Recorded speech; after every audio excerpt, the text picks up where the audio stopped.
Good afternoon, everyone. Welcome to the Midtown Scholar bookstore. My name is Alex.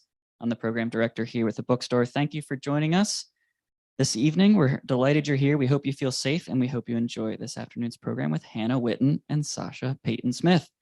Before we begin, some quick housekeeping as always. First, we have just announced many events over the next few months, and we've even printed out this easy to read one-page flyer for you to take home with you. It has all of our confirmed events through April. They're up at the front table up near the cafe. So please take one home with you so you can come back for another event. Lastly, before we introduce our speakers, if you haven't yet purchased a copy of the FOXGLOVE King, I encourage you to purchase a copy through the Midtown Scholar bookstore and get it signed after the event. We also have copies of Hannah's first two books, For the Wolf and For the Throne, which are available at the cafe. Book sales are the bedrock of sustainability for our free author events, and we appreciate your support of Hannah and the bookstore. But now I'm happy to introduce our speakers for this afternoon's program. Our interviewer is Sasha Peyton Smith. Sasha is the New York Times bestselling author of The Witch Haven and The Witch Hut. She's passionate about well-curated road trip playlists, soup recipes, and stories about complicated girls. Originally from Utah, she now lives in Washington, D.C. with her partner. Of course, we highly encourage you to come away with Sasha's books as well. They are signed, and we have copies of The Witch Haven and The Witch Hunt available for purchase up at the cafe. Our featured author tonight is Hannah Whitten. Hannah has been writing to amuse herself since she could hold a pen, and sometime in high school, she figured out that what amused her might also amuse others. When she's not writing, she's reading, making music, or attempting to bake. She lives in Tennessee with her husband and children in a house ruled by a temperamental cat. Of course, Hannah's new book that we are here for this afternoon is titled The FOXGLOVE King. I have to read just one blurb. This one's from author Jodi Picoult, who writes, quote, "Hannah Whitten is my favorite obsession, and her new series is all I can think about. I'm obsessed with The FOXGLOVE King, a perfect concoction of intrigue, magic, thwarted love, and writing as delicate and deeply affecting as the petals of a poisonous plant," end quote. It's an honor to host Hannah in Harrisburg to celebrate the release of her new book. So without further ado, please join me in welcoming to the stage Hannah Whitten and Sasha Peyton Smith.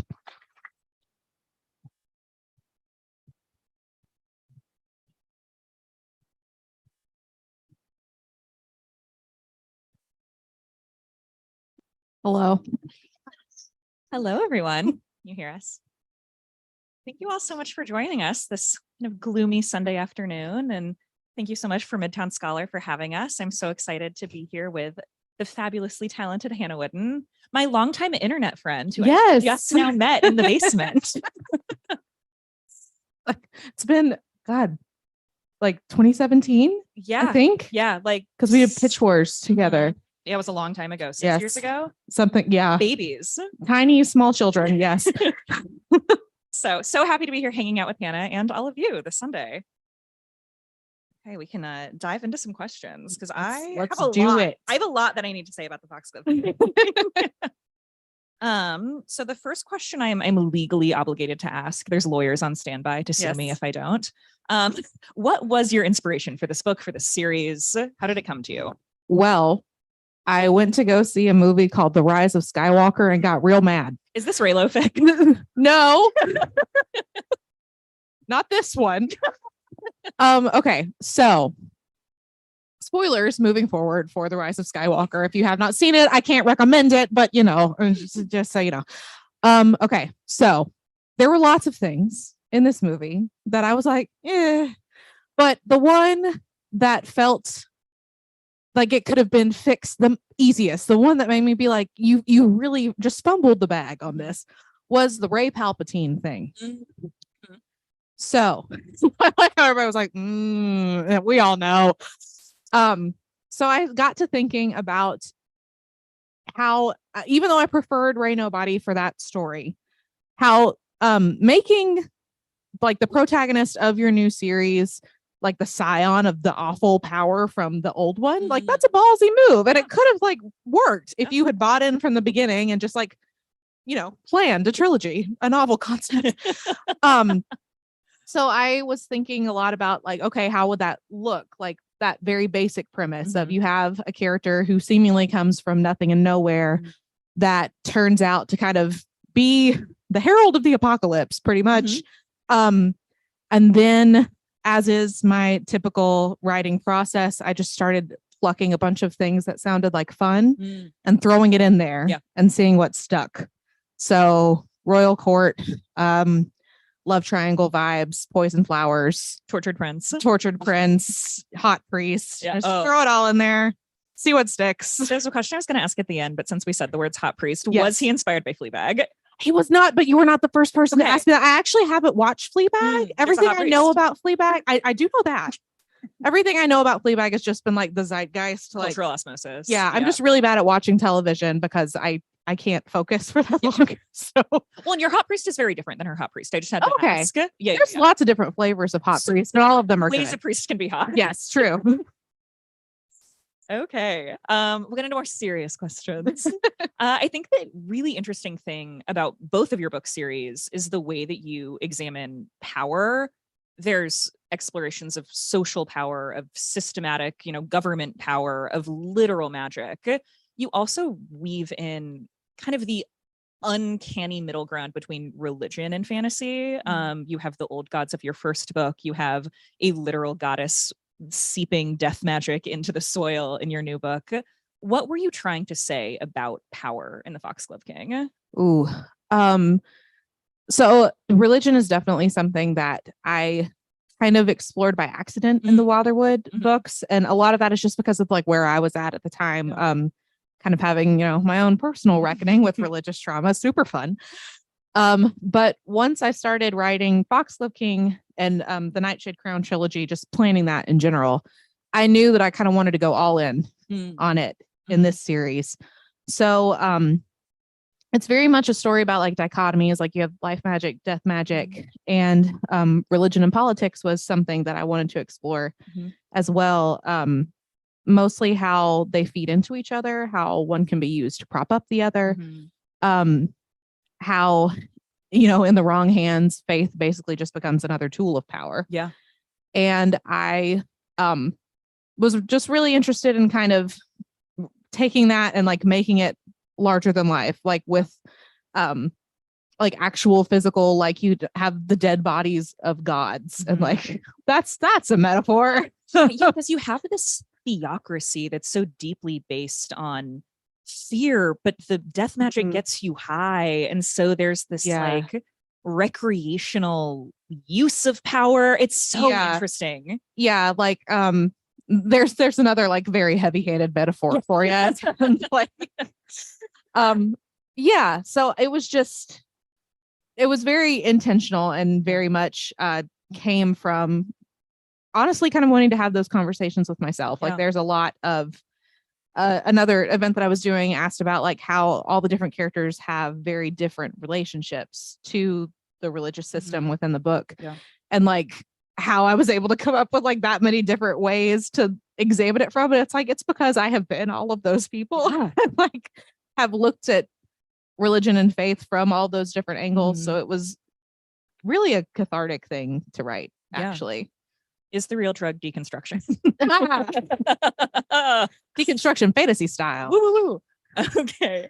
So Foxglove King marks the beginning of a new trilogy for you. Yeah. And you leaving the world of the Wilderwood. What was it like leaving your previous series and entering the world of this one? Very fraught. Yep. But like in a good way. Yep. A duology is weird because like it's a series, but it's also just 2 books. So the second book in a duology, you've got like sequel anxiety, but also series ending anxiety, and just general like a book that I made is going to be with other people anxiety. Yeah. So that was fun. Were you had the first Wilderwood even come out before For the Throne was finished, or did you write that entire series? Well, alone. let me look. Time is a flat circle, so I'm Yeah, gonna have to like think back and be like, what was I doing actually? I think the first draft was done. Okay. Whenever yes, because I got edits like the week that Wolf came out. Okay.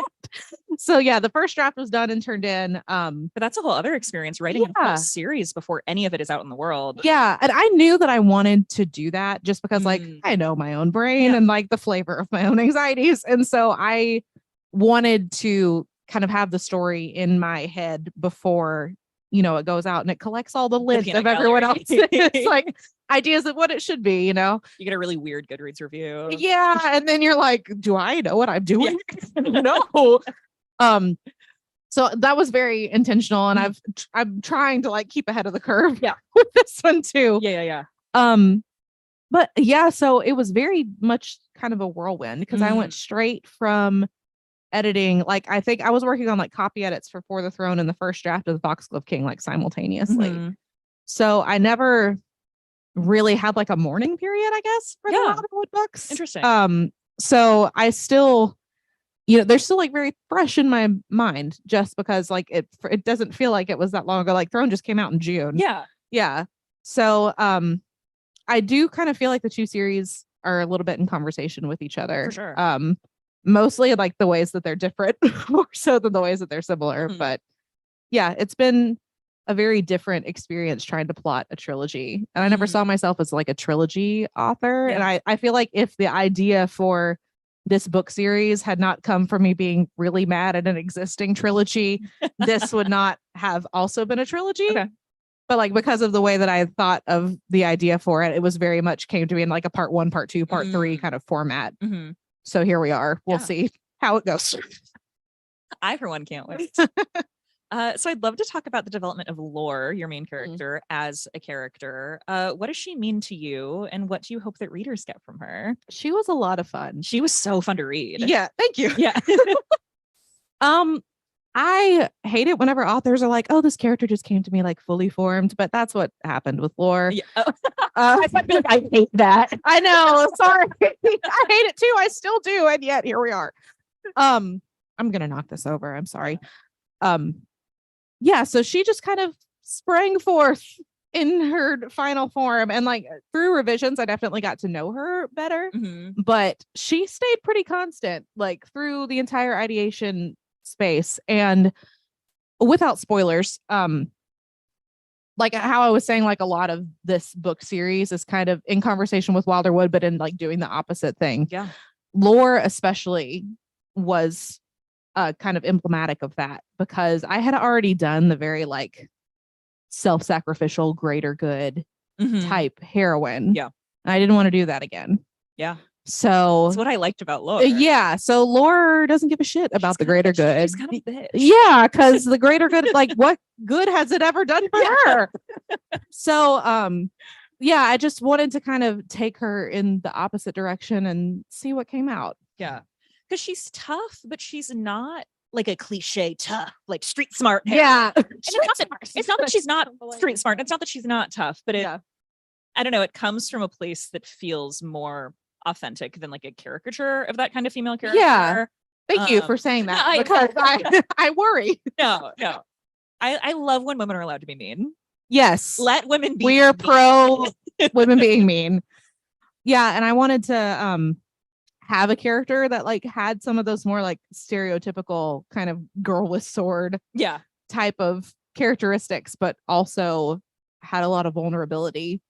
And whenever you like get to know her as the book goes on, it's almost like she's playing the part of this very tough character because she's had to. Okay, question I wasn't planning on asking. Yes, please. But Gaslight, Gatekeep, Girl Boss, Red, Neve, Lore. There it is. Is it in the right order? I think so. Okay. Yeah. Let me... Wait, who would you put as it? Oh, I think Lore's Gaslight, actually. Neve is Gatekeep. Like Neve and Red, I think like go back and forth. Gatekeep and Girl Boss. It's like it just depends on what day you ask. Gatekeep Sun, Girl Boss Rising. Yes, exactly. Precisely.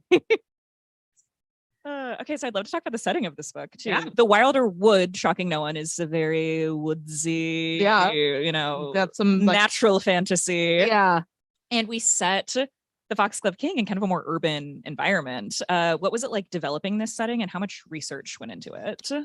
Very little. Oh, I just made it up for the most part. It came from my head. Yeah. I knew that whenever the way that I kind of figure out a book is usually like themes and feeling first, then character, then like the setting that is going to kind of tie those things together. Yeah.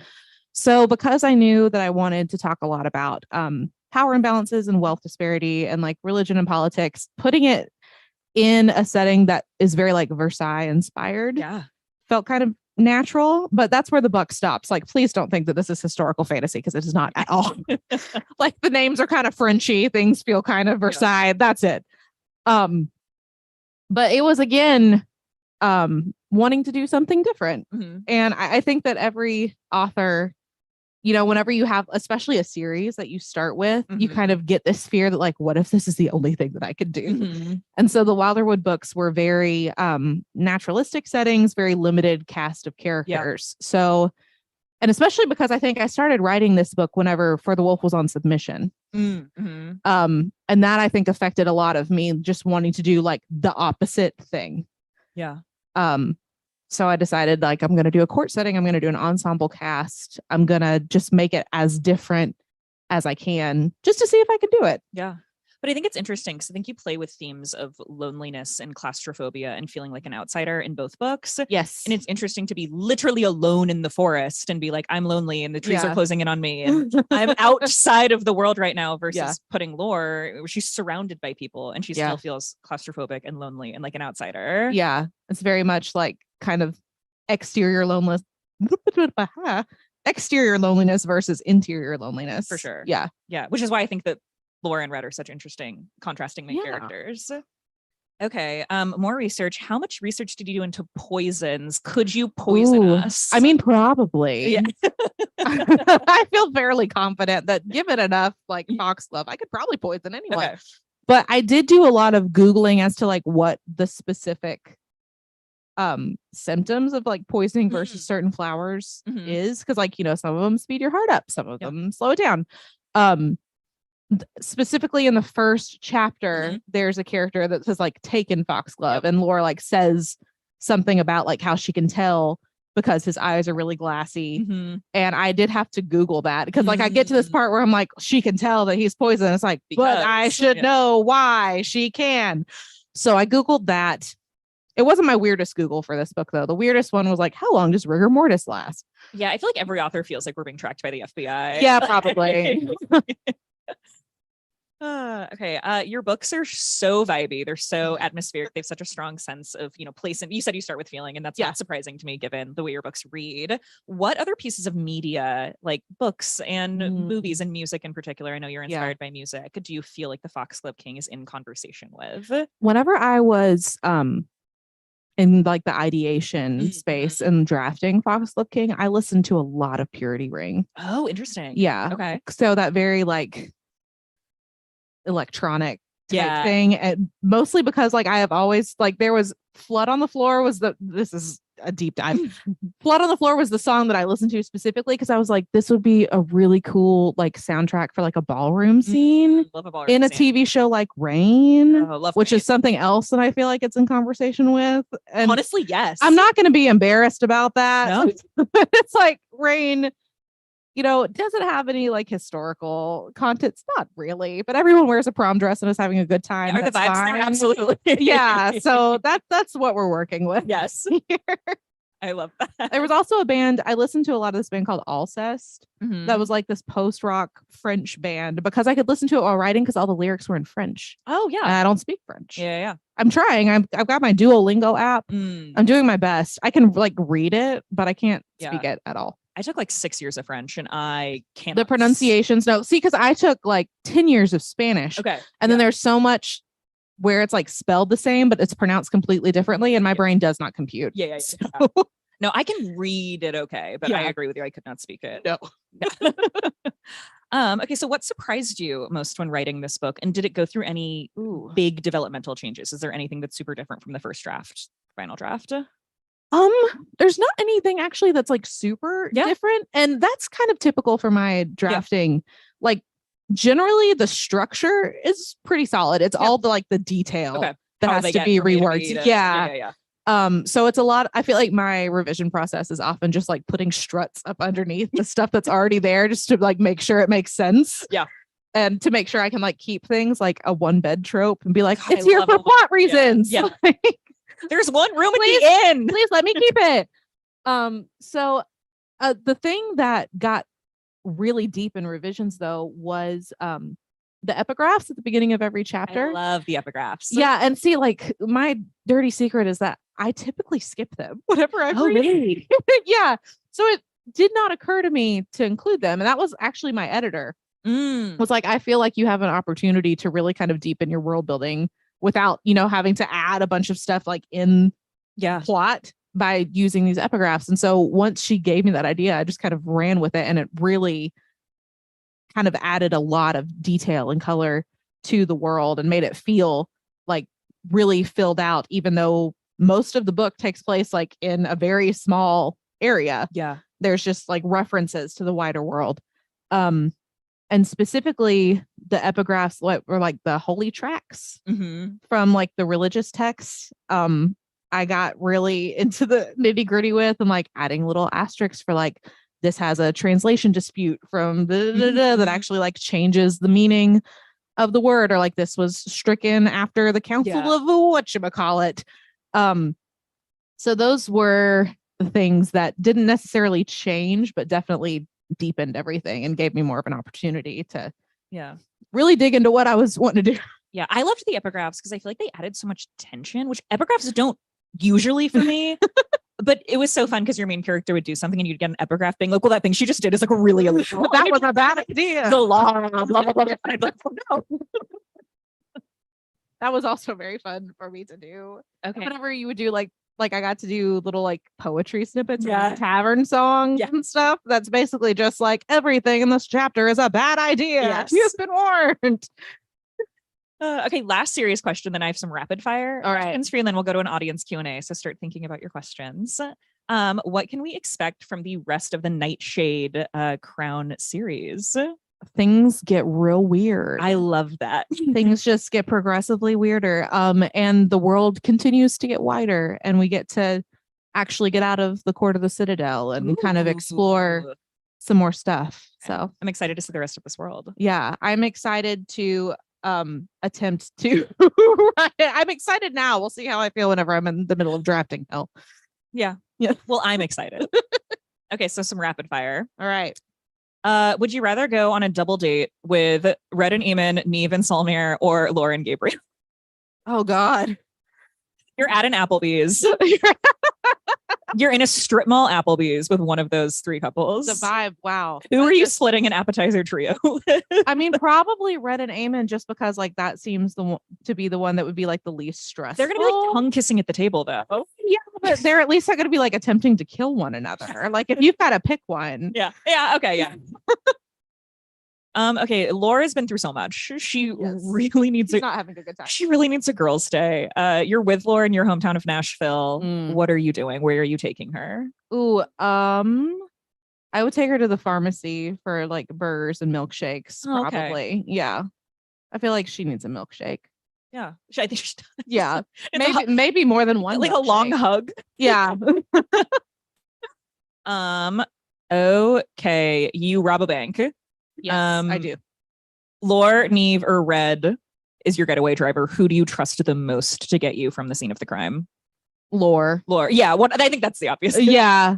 But like Red would have so much fun. She'd be like, we're in cahoots. Yeah. She would have like a good time. And Neve would just be so focused that it wouldn't be a good time for anybody. I mean, if you're going to rob a bank, you might as well like have some fun. Have a little fun. Yeah. Okay, so the Foxglove King deals fairly heavily with cults. Yeah. The idea of cults. Would you rather be a cult leader or a cult member? Ooh. Probably a member, just because a leader sounds like a lot of responsibility, and I don't need that in my life right now. Yeah, you just like have a really close group of friends. Oh yeah. And you're all hanging out a lot. Yeah. My follow-up question to that, it's a question that my friends and I actually debate fairly frequently. How easy do you think you would be to trick into joining a cult? Ooh. Like, do you think that you would be an easy cult target? I don't actually. Yeah. Mostly just because like I don't like when people talk to me. It's like not only are you not buying what they're selling, you're like, please leave me alone. It's like I'd rather not. Yeah. Yeah. No, that's fair. I say is I hope that all of you come and talk to me. Like, See, I don't love group activities. No. When somebody were to tell me I could have a bunch of really close friends in adulthood, See, that's the I thing. think I'd be like, ooh. That's the caveat here is like if one of my very close friends was like, hey, I have these other people for you to meet that I think are really Okay. cool that you'll vibe with, And then they can never leave you. and then they can never leave you, like that, you could get me with that. Okay. But if it was just like some rando just coming up and being like, hey, you seem cool, I'd be like, Yeah. I've bamboozled you, move along. Yeah, you're good. Yeah. Okay. Okay. And then our final question before audience questions is, can you tell us a secret? Oh, Either about the FOXGLOVE King or, I don't know, in general. It can be about the production of this book. It can be about, I don't know, like something weird you did in middle school. how something. I once wrote, did anybody read Daughters of the Moon, the book series? No one? Okay. Well, I wrote fan fiction for it in a notebook whenever I was in like 8th I grade. love that. Yeah, and me and two of my friends who are also obsessed with this book series would like pass it around and write like different parts of the fan fiction. And It's actually really sweet. one of the friends like wrote in her crush A little into self-insert the, a little fanfic. self-insert and then he found it. Was he like, who are all these other characters? Came up to her and was like, I think you lost this, and handed her the notebook. She was like, I have to move. Was he like, I would change my name. I would join. But was he like, this is really good. One of you is definitely going to be a future New York Times bestselling author. He was not. And in fact, I don't think he ever made eye contact with any of us past that point. I don't blame him. I wrote Twilight fanfic on my dad's desktop computer, like in secret in like a hidden folder. And that Yeah. I don't think anybody ever found that. My best friend, when they were like 10 or 11, wrote rocket power fanfic on their family computer and tried to press print, like, and it wouldn't print. So they pressed print like 80 times. And Oh like, no. and then finally their dad went and they plugged back in like he's like during his workday and rocket power fanfic printed out like 80 times. And they later found it in the trash and their dad never said anything about it. And they're like, that was like the nicest thing he ever could have done to me. He was just like, I don't feel like dealing Yeah, with it's like, this I'm today. not going to confront you about this rocket power fanfic. Well, on the note of fanfic, Yes. there's no There's nothing there's else. no Just- segue. I just want you all to be thinking about fanfic. Be thinking about it. There's no segue. But we can take some audience questions. If Sure. you are ready, if y'all are ready. I am ready. Looks like we got a mic. First, can we just give a round of applause for Sasha and Hannah? If you have a question, please feel free to raise your hand. I will come around with the mic. Also, fan fiction stories also accepted. We also accept Tell us fanfiction yours. pitches. Yes. Okay, so what is your favorite part of drafting? And what is your least favorite part when you're working on a book? Like what's the high and what's Yeah. the low? Drafting particularly, my favorite part of drafting is when it's over, and my least favorite part is when I'm doing it. I am very much a revision fan. If you've got to pick a camp, that's the one that I'm in. But yeah, I think that my favorite part is kind of especially that first revision, whenever you're really like digging in and tearing stuff apart and putting it back together. Like it's very stressful and labor intensive, but it feels so rewarding whenever you get it right. And I love that feeling. I just hate that, like, you have to work to get there. Like I would just like the nice feeling without that, but we can't have everything. Yes. So my question is kind of a two-part question, and both of you can answer it. One, do you have a writing group? And two, how do you develop if you do, how do you develop the like vulnerability of sharing your work with that group? I do. It's not like a writing group particularly. It's just a very close group of friends that we all happen to write. So we send each other stuff.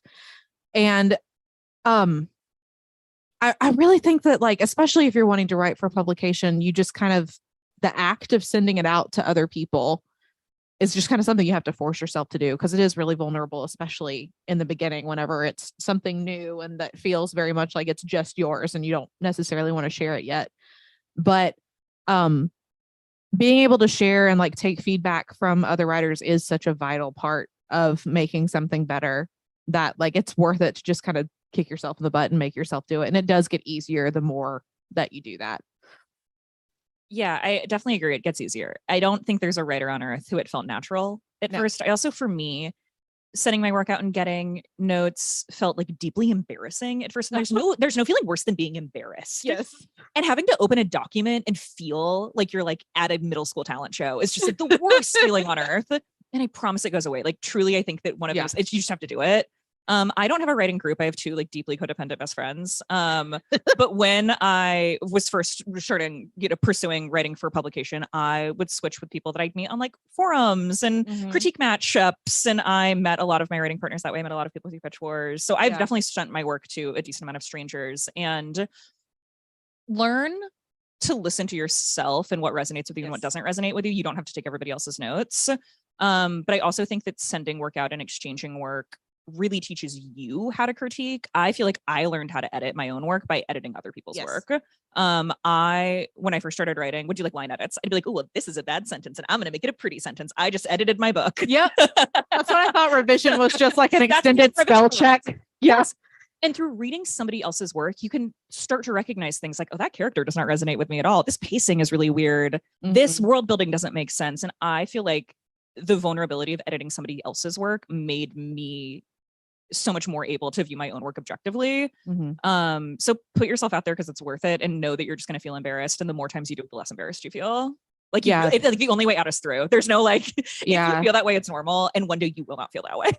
Like I used to have like the middle school talent show feeling every time I sent out a draft and like get notes back, because it's not like, yes, this is perfect. Good job. You got an A in publishing. Yeah. Like someone has witnessed me and they found I know. And it's like, no, that's not what happened. I've been perceived. But now whenever I send it out, it's like, I don't want to look at this anymore. I already know the parts of it that's broken. I just need you to like tell me that and keep it away from me for a couple months. Also, like I just like asking for what you want from critiquers, you're allowed to do. You're allowed to say, hey, can you just give me a read on this character? Yeah. Or you're allowed to send it out to somebody you trust and say, I feel like crap about this. Can you tell me what you like? Yeah. Ask somebody for a positivity read. Yeah. Like, you don't, not every single time, but like you're allowed to ask, or like, can you please just read this for the pacing? And going through notes for one specific thing, I feel like is a lot less overwhelming. Yeah. You also know what you're getting into. There's not that feeling of like somebody's going to pop out and tell you something that makes you feel bad. Yes. Other questions? Yes. I know you mentioned that you based your book off of your feelings about that movie. And both of you can answer this for any of your books, any of 3 you publish and any of yours. What kind of current world events did you incorporate in your books, or trends or things like that, like concepts that are in the current world? I know your books are fantasy, but what kind of current world events or national events did you include in your books? I like all of us probably have been thinking a lot about wealth disparity and power structures, and just like who gets to have the power and what they use to keep it. So not necessarily like a specific current event, but just like current feelings, like current, like kind of what we're all things that have been there for a really, really long time, but seem like to be now like we're all kind of thinking about it and it's all there. And it's like, okay, so what do we do? Yeah. So that probably that. And I feel like across all 3 of my books, like that's been kind of what I've been wrestling with just in the context of a fantasy book. Yeah, my books are historical fantasy. They take place in 1911 New York. And definitely the idea of who gets to have power, what does power mean to different people, how do political structures serve, the interests of certain people, and I know just like the everlasting nature of female rage, how in fantasy books in 1911 New York, how we're just going through the same things over and over and over again. I think we both explore a lot of female rage in our books. We're doing great. Yes. Other questions?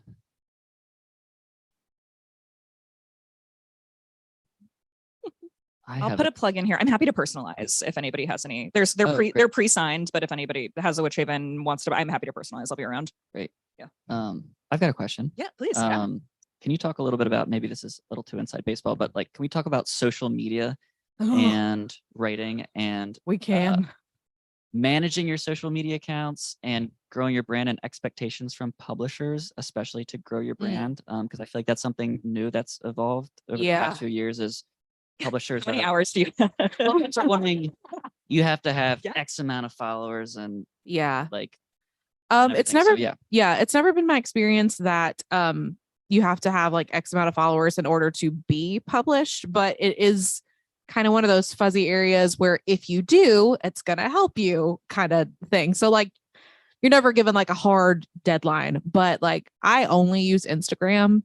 And that was just kind of a boundary that I set for myself because I used to be all over everything and it was just really draining. And you know, it gets to a point where it's like if you're not getting out of it what you put into it, what's the point? So my publisher has been really great thus far as like being cool with that. As far as like managing and stuff, I think it's just kind of lightning in a bottle, you know, like it's hard to kind of crack. I mean, the algorithm's changing all the time, which isn't helping anything, but it's kind of hard to crack the code as far as what to do in order to grow an audience or whatever. So I just try to keep it an even mix of like things that I like and also my work and not make it where everything feels like there's a buy link attached. And like keep it, I hate to say like keep it authentic, but I guess that, yeah. My publisher asked me once, like, have you thought about getting on TikTok? And I was like, I have thought about it and I have decided no. And they were like, noted. Yeah. So, yeah, it's a weird thing to try and navigate for sure. And especially like whenever you're in that like pre-publication stage, I wouldn't stress too much about having a social media following because like some of it is just gonna come with like having a published book. Like a lot of it is I would not have like as many Instagram followers as I do if I didn't have published books. So it's like chicken or the egg kind of situation. But yeah, I would like caution anybody against feeling like you have to put so much creative energy into social media because like, you know, your creative battery runs out eventually. So save the good stuff for your actual work and then everything else is just kind of icing.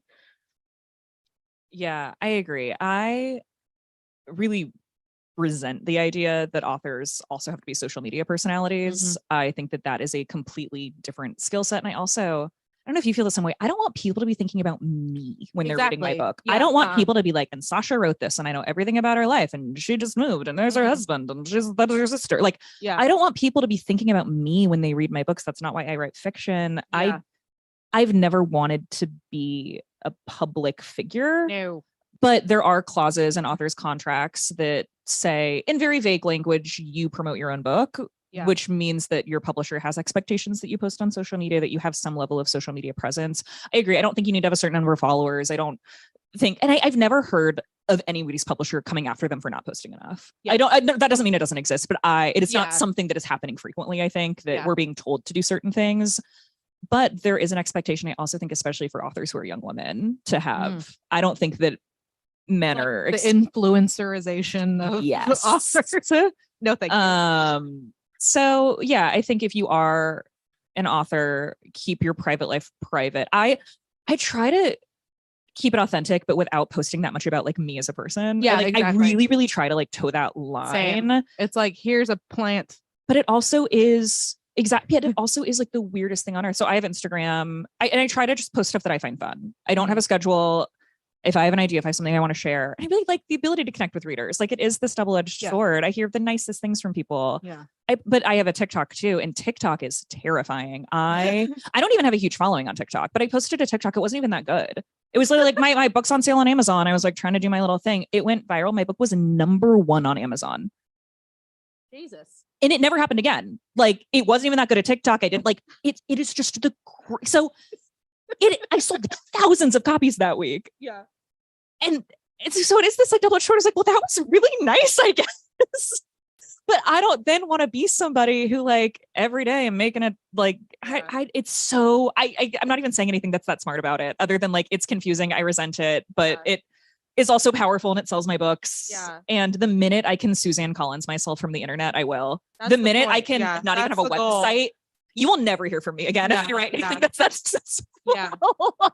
So if you want me to get off the internet, Yes. You want to see less of us? Any other questions? Anything that you guys are currently reading or recommend right now besides your books? Ooh. I am reading currently. It's called 13 Stories, and it's by Jonathan Sims, who is the same guy that wrote the Magnus Archives podcast, which is very, very good. And the book is also very, very good. That's I'm reading a bunch of books to blurb right now. So I'm reading Bring Me Your Midnights by Rachel Griffin, and it's as lovely as you could imagine.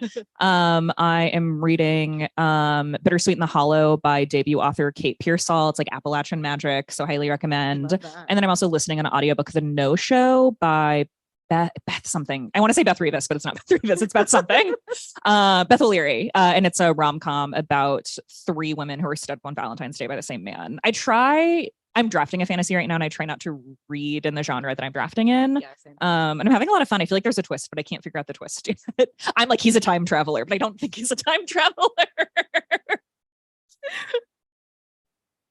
Time for maybe 1 or 2 last questions. Oh, Hello. Hi. So what is some writing advice that you did not like? Ooh, I love this question. like bad writing advice. Yeah. Okay. That you don't find helpful, I guess. Anything about like writing to market Mm. isn't helpful. Mostly because nobody knows what the market is. We're all just making an educated guess. Like, it's its own thing. It moves at its own pace. So anytime you try to write to market, you're inevitably you're not going to grab it right at the moment, because publishing takes so long anyway. So like when you write a book, it's going to be at least 2-ish years before it actually comes out. So even if you're like right on the cusp of what people want at that point, like who knows in 2 years what it's going to be. So, and to piggyback off of that, so the best writing advice that I've ever gotten and that I try to just keep is to just find joy in what you're writing. Like really lean in to the things that make you tick, the things that you like. And if that's super tropey and stuff, just lean into it and go for it. Cause like, if you're not having fun, it's not going to make anything that's fun to read, you know? Yeah. Anybody who tells you there's anything that you need to do to become a published author, publish 5 short stories in a journal. Yeah. Get an MFA. If there's anybody who tells you you need to do XYZ to be successful in publishing, I've never found that to be true. Every single published author I know has a different journey, has a different educational background, has a different career background, or different ages. What publishing is interested in is the quality of the book. So focus on, the joy of writing and writing things that resonate with you. I don't think there's any steps that you need to take, any things you need to check off before you are allowed to become a published author. Yeah. Okay, so my initial question was going to be write what you read, because you're be reading it 30,000 times, right? And it was going to be one of those, like, when you have hit that wall and you're like, I can't look at this anymore, or you have that severe case of writer's block. Is there something that you do to kind of get yourself out of that slump, so to speak? Yeah. But then somebody brought up publishing. So that was my first question. But then my second one is, over the last couple of years, we've really seen the face of publishing change exponentially in leaps and bounds, and not always for the good. Yeah. So is there something that you have found in publishing traditionally that you have kind of weathered the storm, or how do you see the face of publishing changing, and how are you as authors adapting to that? Oh. Sorry. I know that's a good question.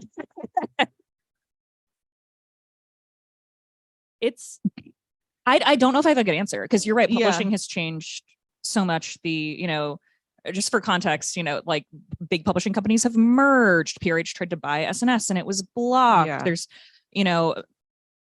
underpaid assistants are quitting in droves. There was just a massive strike. There's so many amazing, talented people that work on our books, and trying to make sure that they have the support they need. I often feel really powerless as an author to make publishing better. there's AI and social media. There's so much that we can't control. And if I think too much about it, I start to panic because I was like, I want this to be my job until I'm dead. So like, what is this industry going to look like in even 2 years? And the only thing that's in my control is the quality of my work. And so when I start to spiral and when I start to panic about publishing, I just try to hold on to like, if I write something that's truly good enough, it will find its people. And the only thing that I can control is what's on the page. I am not a publishing expert. I've never worked. My degree's in biology. Like I don't know anything about like the actual publishing industry other than like what my agent tells me. Yeah. So I just try to put my head down and focus on the work. And I don't even think that's like a great answer, but Yeah. no. But I Yeah. think about it all the time because I'm with you. Yeah. Same. I don't have anything eloquent to add. Yeah. But it's I feel like if you're like, so like what storms have you weathered in publishing? It's like publishing is the storm, the whole thing. Everything. So but like Sasha was saying, as far as control, how the only thing within your control is what is on the page and what you're putting out there. And you can't do anything about what the reaction to it is beyond that. That's kind of a weird thing to wrap your head around. Especially if you've like sat with a story for a really long time. Like For the Wolf I wrote in 2016 and it wasn't published until 2021. So it had just been mine for so long, and kind of releasing something like that out and being like, okay, it's yours now, to love it or hate it or feel ambivalent about it or tag me in really weird post on Instagram. Like that's a weird headspace to get into, because you have to love what you're doing and hold it very close and be able to release it at the same time. But yeah, the face of publishing is absolutely changing. Hopefully for the better eventually. I just have to believe that. We're hoping it's like, darkest before the dawn type situation, but yeah, it's a weird time, man. Yeah. We've got to wrap up. So can we give one last round of applause for Sasha and Hannah?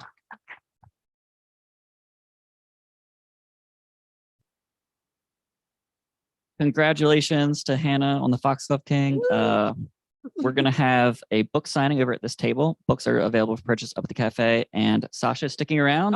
If you want your book personalized from Sasha, we've got The Witch Haven and The Witch Hunt available over there as well. So thanks for coming, everyone. Have a good night. Thank you.